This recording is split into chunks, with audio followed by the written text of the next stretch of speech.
I did not become a cabin crew on my first try. I did not become a cabin crew on my second try either. I faced rejection multiple times and, in fact, had my first panic attack because of it. But I was just 18 and I wanted it. Actually ये dream काफ़ी जल्दी शुरू हुआ था। मुझे cabin crew बचपन से ही बनना था। मतलब जब मैं स्कूल में थी तभी मैंने डिसाइड कर लिया था दैट मुझे एक एयर होस्टेस बनना है। तो मैं हमेशा वेट करती थी कि मैं कब 18 की हो जाऊँ और मैं कब इसके लिए अप्लाई कर दूँ। पर एक चैलेंज था मेरे लिए जो मुझे पता था पहले से ही, वो था मेरा weight. I was like really, really healthy. मतलब जब आई थिंक 11th-12th में मेरी लाइफ़स्टाइल काफ़ी अनहेल्दी हो गई थी। रोज़ मतलब 11th-12th की कॉलेज में जाकर रोज़ बाहर का खाना, नो एक्सरसाइज़, एनीथिंग। तो तब मैं बहुत मोटी हो चुकी थी। तो I had to lose a lot of weight. एक मोटिवेशन था मेरे लिए। Actually losing weight is very difficult, पर एक मोटिवेशन था मेरे लिए कि मुझे ये बनना ही है। सो वो थोड़ा ईज़ी हो गया था मेरे लिए कि जब आपके मन में होता है कि मुझे ये करना ही है कैसे भी करके, तो आप कर लेते हो। सो आई स्टार्टेड लूज़िंग वेट। और इनफैक्ट उस टाइम पे कोविड भी था। तो कोविड में मैंने इनिशियली मतलब वैसे भी बाहर का तो खाना बंद हो ही गया था अपने आप। और उसके बाद I think you know initially जब जस्ट लॉकडाउन लगा था, तब मैं घर पे वर्कआउट करती थी। पर जैसे-जैसे वो lockdown things started getting better, मैंने जिम जॉइन कर लिया था and I got even more mindful about my eating habits. So tab I finally lost around 12 to 15 kgs to finally be under the BMI which is required. Now this is going to be another video. So उस time पे remember I was just 18 and मैं ना हमेशा से ऐसे लोगों के साथ रही हूँ जो मतलब apart from my friends, like my school friends जो मेरे एज के हैं, बट ऐसे जो बोलते हैं ना जो पले बड़े हैं जिसके साथ, वो हमेशा से मुझसे बड़े रहे हैं। So when I was 18 they were already earning उस टाइम पर। सो मेरे लिए ये था कि नहीं यार, मुझे भी अपना फाइनेंशियल इंडिपेंडेंस चाहिए at just 18। I know it is too soon, पर हाँ, मुझे चाहिए था। Like it wasn't really like कि मुझे इतना अमाउंट चाहिए, मुझे एक बड़ा मेरी इतनी सैलरी होनी ही चाहिए, but it was just that I think पता नहीं वो मन में था। And also one more thing, as I mentioned covid आ गया था, तो मेरा जो डिग्री जो हुआ है वो फर्स्ट और सेकंड ईयर ना ऑनलाइन हुआ था बिकॉज़ ऑफ कोविड। और 11th-12th में तो हाँ, मतलब आई वुड से कि 11th-12th में मैं फिर भी अभी वो माइंडसेट नहीं होता है। सो मेरा कम्युनिकेशन इतना अच्छा नहीं था। सो वो भी एक रीज़न था और एक फाइनेंशियल इंडिपेंडेंस का भी एक रीज़न था। मैंने एक पार्ट टाइम जॉब ढूँढी थी which was at a call centre. पर ऑनेस्टली बताऊँ, स्टार्टिंग में मुझे मज़ा आ रहा था, बहुत मज़ा आ रहा था। जब सैलरी भी आती थी तब मुझे अच्छा लगता था। वो ज़्यादा सैलरी नहीं थी। My first salary was 10,000 rupees a month and मुझे इन हैंड आता था कुछ 8,500। सो वो काफ़ी रिपिटिटिव लगने लगा था एक टाइम के बाद। मतलब मुझे बहुत स्टक फ़ील होता था वहाँ पर और मज़ा नहीं आ रहा था ऑनेस्टली बताऊँ तो। फिर फाइनली आया इंडिगो का वैकेंसी आया था for the cabin crew position. और बाय द वे हाँ, मुझे लगा कि अब मैं आई थिंक लोगों से जब मैंने कॉल सेंटर में जॉब किया, तब मुझे लगा कि हाँ, अब मैं थोड़ी बहुत बात तो कर सकती हूँ, मतलब किसी से लाइक एक पुश मिल गया था मुझे, समझ रहे हो? सो फाइनली इंडिगो का वैकेंसी आया एंड आई अप्लाइड। और आई थिंक 1-2 दिन में मुझे रिवर्ट आ गया था उनसे that was an invitation for the interview, but this was in Bangalore by the way. अब मैं सोच रही थी बैंगलोर कैसे जाऊँ मैं इंटरव्यू देने के लिए, but then I finally spoke to my parents about it and उन्होंने बोला कि ठीक है, you can go for the interview. पर of course I was just I think 18 and a half कुछ थी मैं। तो हाँ, माय पेरेंट्स सेड दैट आपको किसी के साथ जाना पड़ेगा, मतलब मुझे किसी के साथ जाना पड़ेगा। सो मेरा भाई आया हुआ था साथ में। Now this was the time जब लॉकडाउन धीरे-धीरे मतलब सब चीज़ें खुल रही थी, ठीक है? और उस टाइम पे वैक्सीनेशन तो आ ही गया था। वैक्सीनेटेड तो थे ही हम, लेकिन आरटी-पीसीआर टेस्ट की ज़रूरत होती थी। और हमें पता नहीं था कि यू नो आरटी-पीसीआर टेस्ट इतना मैंडेटरी है। मतलब मैं और मेरा भाई पहली बार, मतलब मेरा भाई भी, हाँ, हम दोनों ही पहली बार ट्रैवल कर रहे थे फ्लाइट में। तो मतलब without my parents, by I mean. तो हाँ, हम दोनों को ही नहीं पता था आरटी-पीसीआर इतना नेसेसरी है। तो हमारी सुबह-सुबह की फ़्लाइट थी, हम एयरपोर्ट के अंदर गए और जब हम बैगेज चेक इन करवा रहे थे, तभी उन्होंने हमसे सर्टिफ़िकेट माँग लिया। हमने बोला हम तो वैक्सीनेटेड है। तो उन्होंने बोला वैक्सीनेटेड चाहे हो या ना हो, आरटी-पीसीआर इज़ मैंडेटरी। अब हमारे पास वो तो नहीं था, तो फिर उन्होंने हमें एडवाइस किया कि जिस टर्मिनल के बाहर ही एक था, मेडिकल सेंटर था जहाँ पे हम आरटी-पीसीआर टेस्ट करवा सकते थे। सो हमने वहाँ पर पूछा and they said one test would cost around 6 to 7,000 उस टाइम पे, बिकॉज़ वो अर्जेंट आता।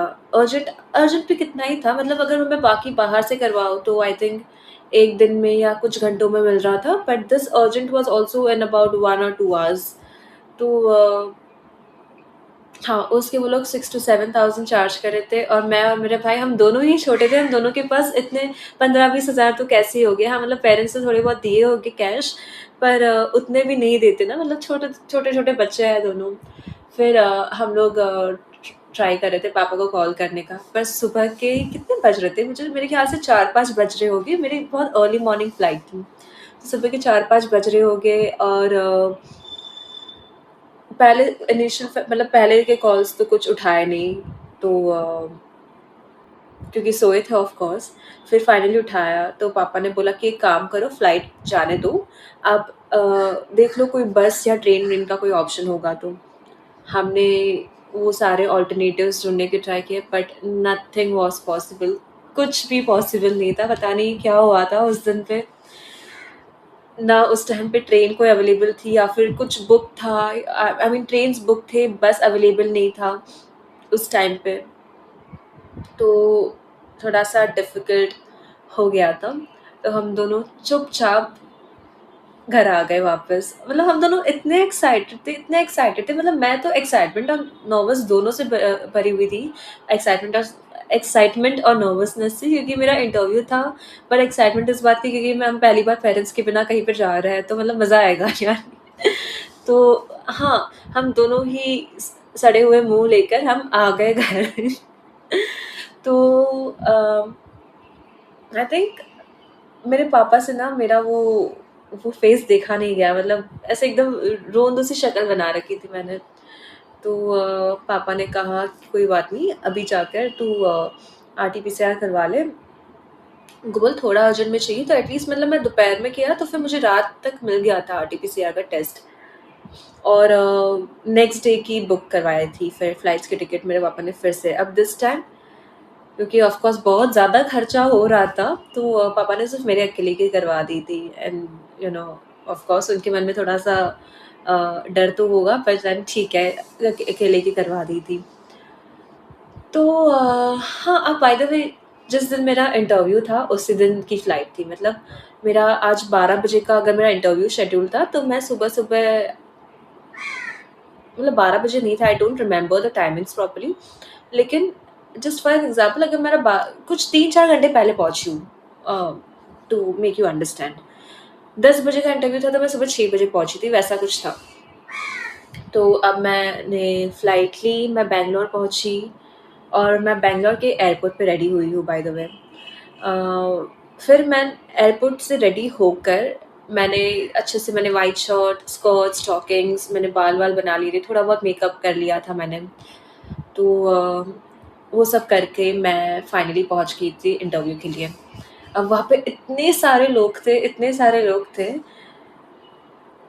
वो एक्चुअली लोग काफ़ी अच्छे थे। मुझे याद है एक के साथ तो मैं अभी भी थोड़ी-सी कनेक्टेड हूँ।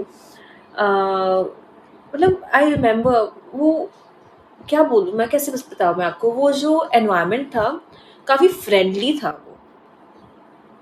अगेन मैं ये इस चीज़ पे मैं शायद बाद में वीडियो बनाऊँ, पर हम एक-दूसरे को हेल्प कर रहे थे कुछ ग्रूमिंग को लेकर के या फिर क्वेश्चन आंसर्स को लेकर के, किसी के पास अगर पहले एक्सपीरियंस हो या किसी ने पहले इंटरव्यू दिया हो, तो हम एक-दूसरे को ऐसे ही हेल्प कर रहे थे, जोक्स चल रहे थे, मज़े कर रहे थे हम। पर फाइनली आई बारी मेरे इंटरव्यू की, मेरे राउंड की। और कुछ पूछा गया था, आई रिमेंबर पूछा गया था हमसे, सबसे एक ही क्वेश्चन पूछा था, मतलब एक बैच में आई थिंक 5-6 लोग थे और सबसे एक ही क्वेश्चन पूछा गया था। समथिंग अबाउट कोविड, क्या आपका कोविड मतलब लॉकडाउन जो पीरियड था वो कैसा रहा था? And I fumbled badly. I answered something that I shouldn't have said in an interview. मुझे एग्ज़ैक्टली याद नहीं है, पर मुझे इतना पता है कि कुछ ना बोलने वाली चीज़ मैं बोलकर आ गई थी ना। Mind you this was my first face to face interview, ठीक है? जब मैं कॉल सेंटर में काम करी थी, तो face to face interview as such नहीं हुआ था because of the COVID thing. तो फिर मैं फर्स्ट राउंड में ही हो गई reject. Oh God! And I had a flight back home on the very same day. शाम की फ्लाइट थी मेरी। और मुझे याद है मेरी फ़्लाइट डिले पे डिले होती जा रही थी, तो मैं थकी हुई थी क्योंकि मैं सुबह से उठी हूँ, रेडी हुई हूँ, फिर इंटरव्यू का स्ट्रेस अलग से था। फिर मेरी next day I mean sorry same day flight थी, मैं उसका स्ट्रेस था।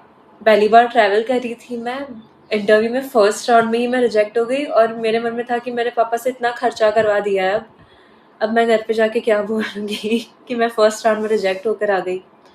तो I had my first panic attack at the Bangalore airport. मुझे याद है मैं फटाफट से भागी थी वॉशरूम में, एंड आई वॉशरूम में आई स्टार्टेड क्राइंग।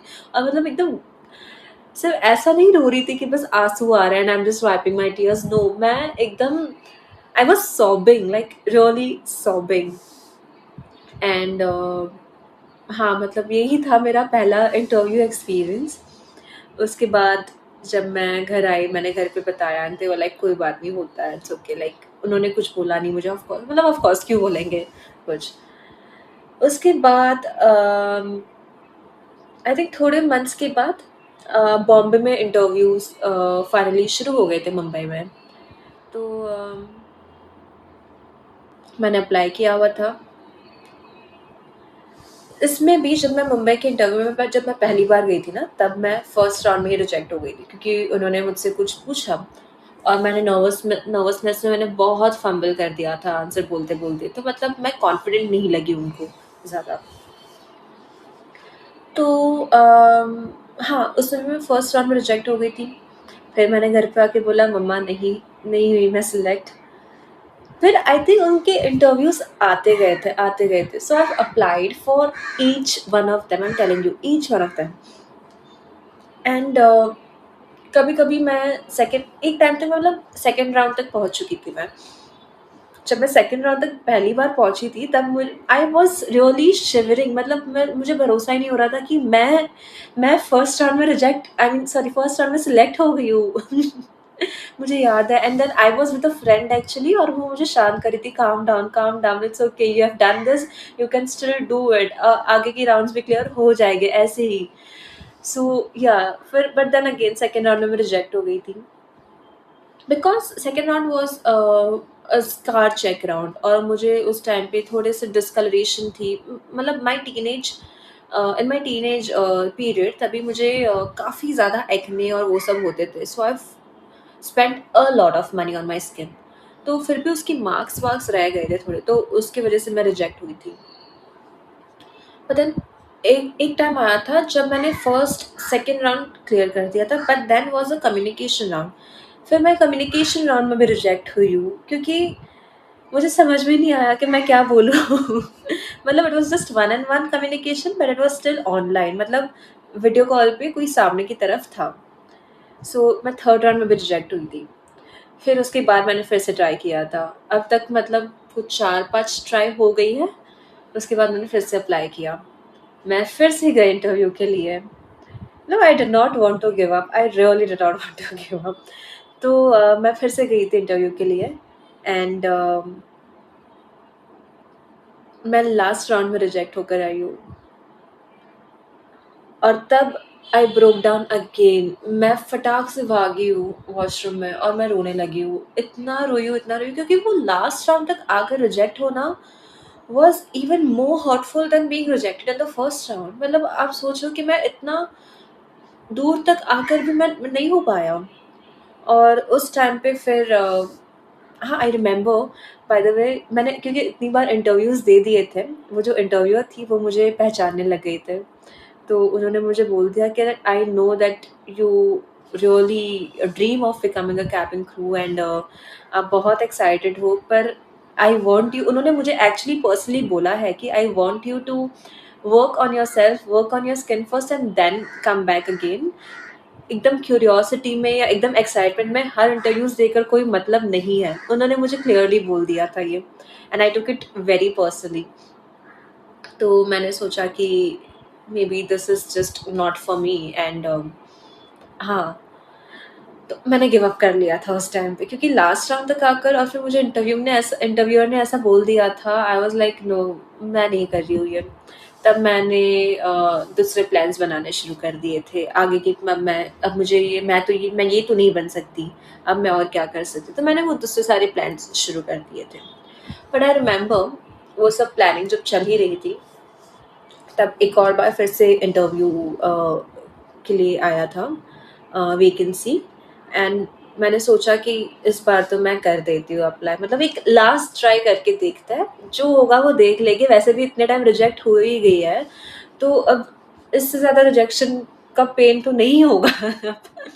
तो इस बार जब मैं गई थी तब मैं एकदम ही अलग माइंडसेट से गई थी। मतलब मैंने किसी भी चीज़ की कोई प्रिपरेशन नहीं की थी। मतलब मैंने सोचा था मैं जितनी रैंडम हो सके मैं उतनी रैंडम रहूँगी। बस कुछ-कुछ जो टिप्स थे, मैं बहुत सारे वीडियोज़ देखती थी, तो वो सब टिप्स फ़ॉलो करती गई। I was smiling throughout the process, I was confident, I was speaking. मतलब मेरा ऐसा कुछ माइंडसेट नहीं था कि मुझे किसी को इम्प्रेस करना है, ना मैं डेस्परेट थी। मतलब I was just my self. और वो दिन काफ़ी लंबा था। आई थिंक सुबह 7-8 बजे शुरू हुआ था और शाम के 7 बजे इंटरव्यू खत्म हुआ था। मतलब 6-7 बजे कुछ खत्म हुआ था इंटरव्यू। बट उस दिन पे जब मैं कुछ भी प्रिपेयर, मतलब आप समझ रहे हो, मैंने जब पहले इतने 6-7 ट्राई कर लिए हैं, तो तब भी जब मैं नहीं हुई हूँ सिलेक्ट, आई मीन कैसे बोल रही हूँ मैं सॉरी, उल्टा बोल दिया कुछ मैंने। आई मेंट कि जब मैं नहीं हुई हूँ इतने टाइम सेलेक्ट, तब मैं इतने प्रिपरेशन के साथ गई थी। मैं क्वेश्चन आंसर्स पढ़ कर गई थी, मैंने नोट्स बनाए हुए थे। मेकअप के लिए मैं इतना करती थी, मेरी स्किन तो ठीक लग रही है ना, ये ठीक लग रहा है, मेरे बाल ठीक लग रहे हैं, ये वो बहुत नाटक कर रही थी। पर इस टाइम जब मैं कोई प्रिपरेशन के लिए नहीं गई थी, मतलब I was just being my self and I got selected. उस टाइम पे आई वाज़ सो हैप्पी। मतलब हमसे ना एक फॉर्म भरवाया था, मतलब बेसिकली एक कुछ सिग्नेचर-विग्नेचर ली थी और मैंने ना एक फ़ोटो लेके मैंने मेरे मॉम-डैड को भेज दिया था and then they got to know कि यू नो उस टाइम पे तो आई रिमेंबर सिर्फ़ मेरी मम्मा को पता था कि मैं इंटरव्यू के लिए जा रही हूँ। मेरे पापा और भाई को तो पता भी नहीं था कि मैं किसी इंटरव्यू पे जा रही हूँ। तो हमने वो एक डिनर के साथ सेलिब्रेट किया था। मतलब हम गए थे फिर हमारे फैमिली डिनर के लिए and I was like so happy, everyone around me was so happy that I finally made it, like finally made it. या आई थिंक, और या that was my interview journey. पर उसके बाद भी मेरी लाइफ में ना ड्रामा कम नहीं होता। आई थिंक थोड़े दिन के बाद मुझे मेडिकल्स का मेल आ गया था। तो आई वाज़ लाइक फाइनली मेडिकल्स का भी मेल आ गया है, लेट्स गेट इट डन। तो जब मैंने किया, वो सब किया एंड देन आई थिंक 1-2 दिन में हमारे वो उसका भी एक आता है, फिट टू फ्लाई या टेम्परेरीली अनफिट, ऐसे करके कुछ 2-3 चीज़ें कैटेगरीज़ होती है। मेरा आ गया टेम्परेरीली अनफिट। मतलब I was not yet fit to fly क्योंकि एओसिनोफिल्स काउंट होता है। मतलब बेसिकली जो हमारे बॉडी में रेड ब्लड सेल्स और वाइट ब्लड सेल्स होते हैं, तो रेड ब्लड सेल्स ज़्यादा होने चाहिए, व्हाइट ब्लड सेल्स उससे कम होने चाहिए, पर मेरा उल्टा था, व्हाइट ब्लड सेल्स ज़्यादा थे और रेड ब्लड सेल्स कम थे। तो मैं और उनको मुझे रीटेस्ट करके 2-3 दिन में भेजना था। मैंने वो फिर से किया पर फिर भी नथिंग वर्क्ड। मैंने वो डेढ़ महीना, I mean it took me 1 and a half months to treat it. तो डॉक्टर्स चेंज किए मैंने वो, क्योंकि आई वाज़ सो मतलब दिस इज़ नॉट करेक्ट, क्योंकि you should always give your body some time. अगर कुछ भी मेडिकल रीजन हो या कुछ भी, it's anything about your body, you should give it some time.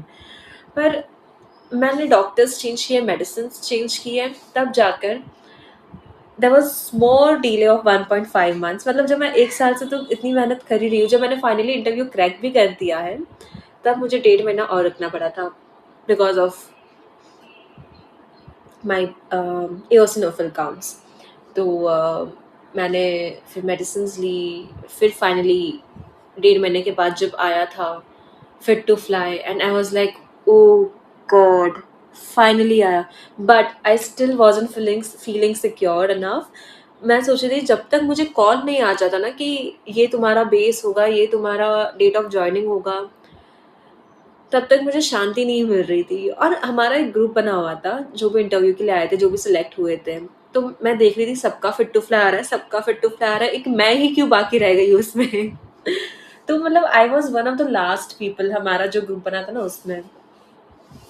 तो हाँ, मुझे ऐसा था कि जब जब तक मुझे कॉल नहीं आएगा, तो जब तक मुझे बेस और डेट ऑफ जॉइनिंग नहीं मिलेगी ना, तब तक मैं इस पे भरोसा नहीं करने वाली हूँ। मेरे साथ कुछ भी हो सकता है अब। But then finally on 1st June, I received a call for my base preference and for my date of joining. And 16th June was my date of joining.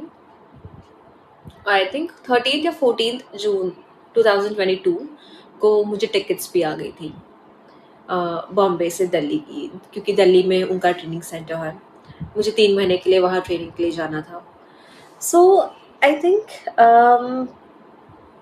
if there's anything that this journey has taught me, is that rejection is not always redirection. It is sometimes, how do I say it? Sometimes it's preparation. I was not getting rejected because I wasn't capable enough. I was getting rejected because I wasn't fully ready yet. Okay? So if you're trying and getting rejected, I would say keep going. Do not stop. Asli, thank you so much for watching this video, and if you guys have any suggestions for me to make the videos in future, please comment. And I hope you guys enjoyed and liked my story. And yeah, thank you so much for watching me.